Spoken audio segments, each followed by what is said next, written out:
All right, so here is, like I've said before, this is Ableton Training Session 3. We're continuing on. This is the most difficult thing in Ableton, all right? This is the easiest way to mess things up, and I won't get into it, but it is a mathematical thing, why it works the way it does. Just follow these simple steps. You're not going to run into any problems. If you do, the best thing to do is delete the track and start over, okay? So what we're going to do is we're going to be transposing great things into the key of G. All right, so you need to know a little bit of music theory before you can start doing all this. You need to understand semitones, steps, full steps, how far keys are from each other. So currently, Great Things is in the key of A. We need to go to the key of G for this Sunday. So that is a full step. That's 2 semitones. So what we're going to do is the first thing you need to do every single time, this right here, this number is very, very, very important. As you will see, 77 BPMs is not the same BPMs as Great Things. What will happen is if you try to transpose this while you have the wrong number up here, you will warp the audio and it will try to warp everything to 77 BPMs from 102 BPMs. And you will never be able to get that BPMs correct again. Mathematically, it's nearly impossible. So what you need to do, this is the easiest solution. First check, make sure that this is 77 BPMs. Check 2, hit 1. Little orange arrow. As you saw when I hit that arrow, this automatically changed to 102. What this is doing is it is telling Ableton we're playing everything at 102 BPMs.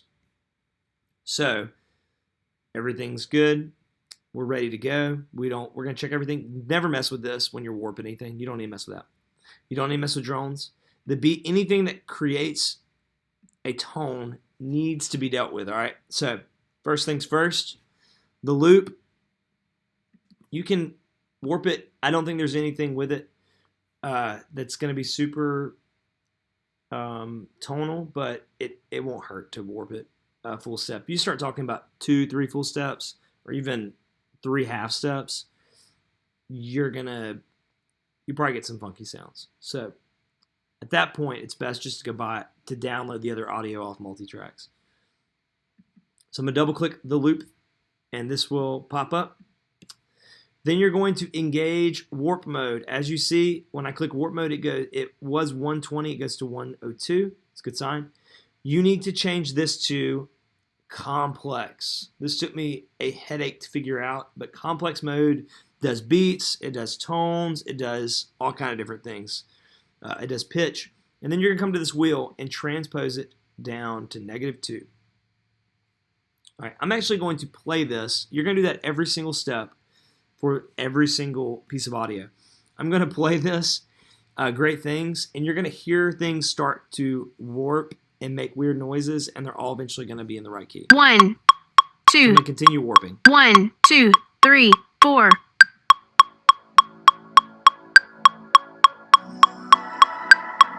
It's going to be ugly, I promise. Intro.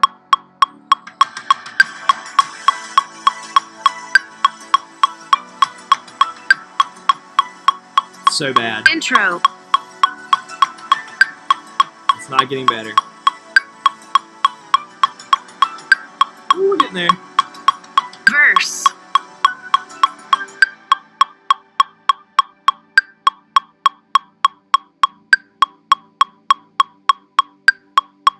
Hallelujah.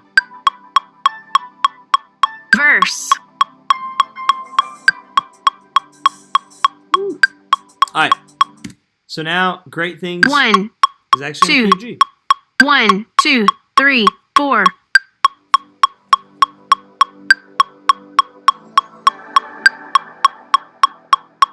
Intro.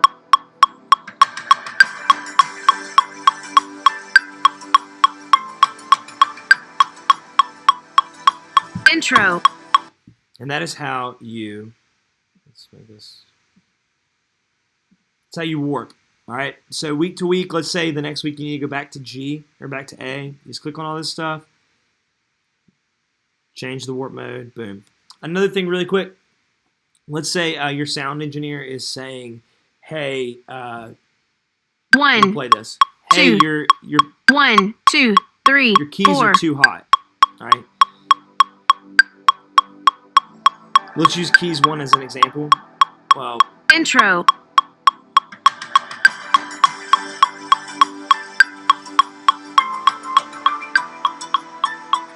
so the way Intro. that you make these softer and louder is by using this drawbar. Super easy. It's like mixing a record. So, hope that was helpful.